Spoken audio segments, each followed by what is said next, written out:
Halo, bagaimana kabar kalian hari ini? Semoga selalu diberi kesehatan dan kemudahan dalam belajar. Sebelum Pak Heri mulai membuka pembelajaran PLH hari ini, mari kita berdoa sesuai dengan kepercayaan masing-masing. Berdoa, mulai.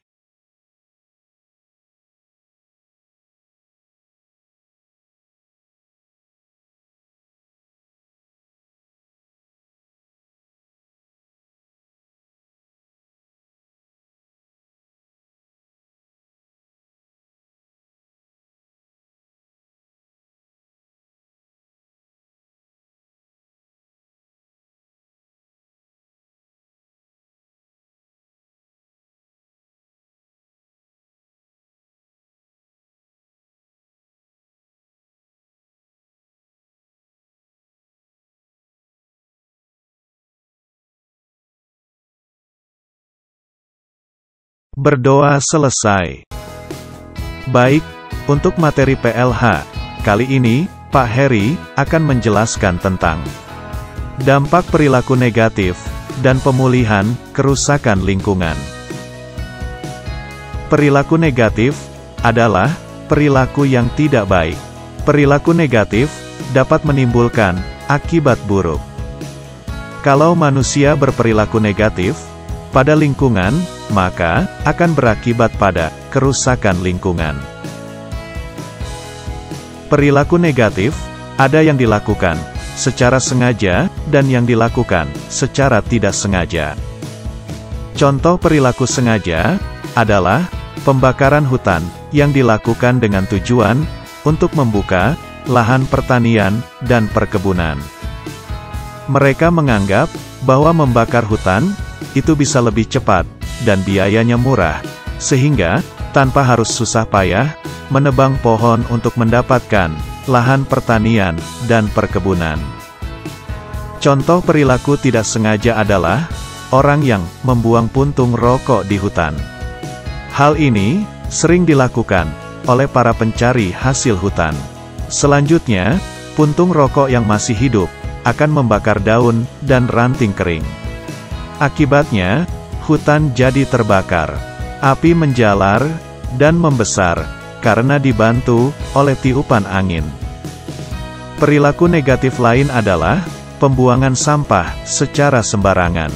Mereka membuang sampah tidak di tempat sampah, tetapi mereka membuang sampah di pinggir jalan. Akibatnya, sampah tertumpuk menggunung di jalan. Para pemilik pabrik juga sering memiliki perilaku negatif. Perilaku mereka sering melanggar aturan. Sebagai contoh adalah perilaku dalam pembuangan limbah, baik limbah cair maupun limbah gas.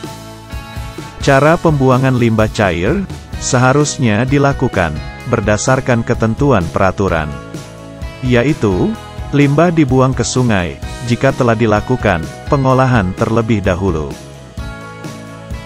Hal ini bertujuan agar limbah yang dibuang tidak menimbulkan pencemaran lingkungan hidup. Jadi, setiap pabrik harus memiliki IPAL atau instalasi pengolahan air limbah. Limbah yang akan dibuang harus diolah terlebih dahulu agar bersih. Sungai yang kotor dan tercemar tersebut mengakibatkan air sungai tidak dapat mendukung kehidupan di dalam sungai. Banyak kehidupan di sungai yang menanggung akibat pencemaran. Ikan banyak yang mati, sehingga para nelayan sungai menjadi rugi. Para nelayan tidak dapat memperoleh ikan dalam jumlah yang cukup. Yang sering mereka jumpai justru bukan ikan hidup, tetapi justru sebaliknya, berupa ikan mati sebagai akibat keracunan air sungai yang sudah tercemar. Perilaku pemilik pabrik yang juga tidak baik adalah dalam pembuangan gas ke udara. Menurut ketentuan, gas buangan pabrik juga harus diolah terlebih dahulu. Akan tetapi, mereka selalu enggan melakukan pengolahan limbah gas. Hal ini terjadi karena alasannya juga mungkin sama, yaitu untuk menghemat biaya produksi, sehingga mereka dapat memperoleh laba yang sebesar-besarnya. Udara buangan pabrik melalui cerobong, asapnya tampak sangat keruh dan kotor. Benar-benar asap buangan pabrik tersebut telah mengotori langit biru di atasnya.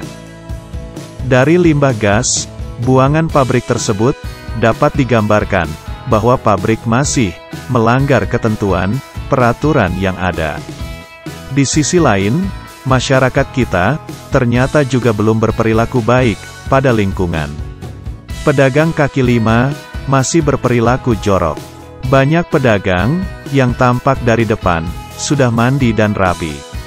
Akan tetapi, ketika dilihat di belakangnya, ternyata mereka membuang sampah secara sembarangan. Keadaan lingkungan hidup tidak boleh mengalami kerusakan. Setiap kerusakan lingkungan harus segera ditanggulangi. Sebagai contoh adalah kebakaran hutan. Setiap orang harus membantu memadamkan kebakaran hutan, sehingga pekerjaan sulit dapat diselesaikan dengan mudah. Bagaimana cara mengatasi kebakaran hutan? Kebakaran hutan tidak cukup diatasi dengan memadamkan api. Upaya mengatasi kebakaran bukan sekedar memadamkan api, tetapi memulihkan kondisi lingkungan tampak lebih penting, agar kondisi lingkungan bisa pulih seperti sedia kala. Lingkungan yang rusak itu berbahaya, karena dapat mengancam kehidupan manusia. Lingkungan rusak harus segera diperbaiki. Salah satu cara perbaikan dilakukan dengan penghijauan. Penghijauan juga dapat dilakukan di daerah pantai. Mengapa pantai perlu penghijauan? Karena pantai memiliki hutan bakau yang seringkali dirusak oleh manusia. Padahal, hutan bakau itu penting bagi pantai, karena berfungsi sebagai pelindung pantai, dan tempat hidup, mencari makan, dan berkembang biak binatang pantai. Hutan kita bisa lestari jika kita mau menjaganya. Oleh karena itu, marilah kita menjadi orang yang peduli terhadap hutan, baik hutan di gunung, di bukit, maupun hutan bakau di pantai. Salah satu upaya pemulihan kerusakan lingkungan adalah kegiatan penghijauan.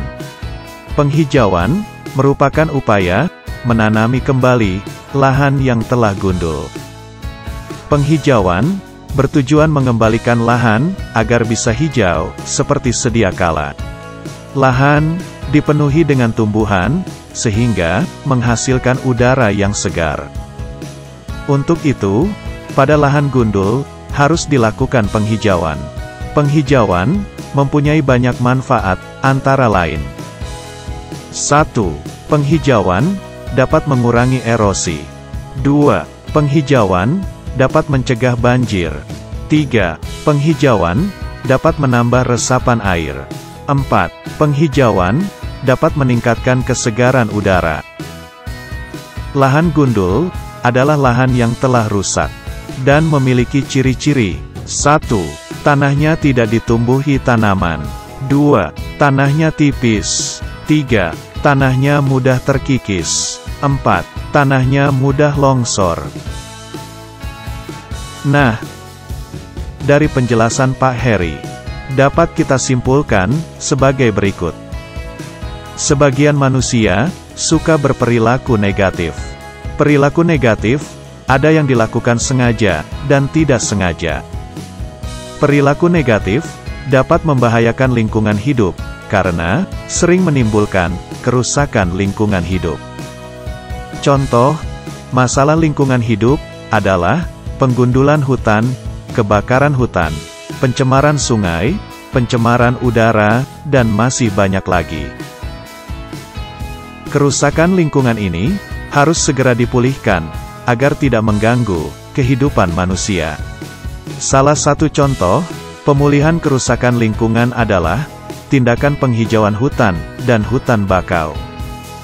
Tindakan ini merupakan bentuk perilaku positif, sehingga dapat mengurangi akibat buruk dari perilaku negatif. Perilaku positif yang berhasil akan dapat mengembalikan keadaan lingkungan seperti sedia kala.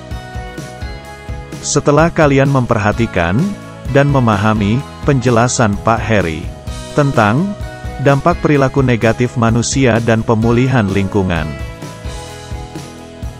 sekarang tugas kalian adalah tulis soal-soal ini dan jawablah di buku PL Hamul.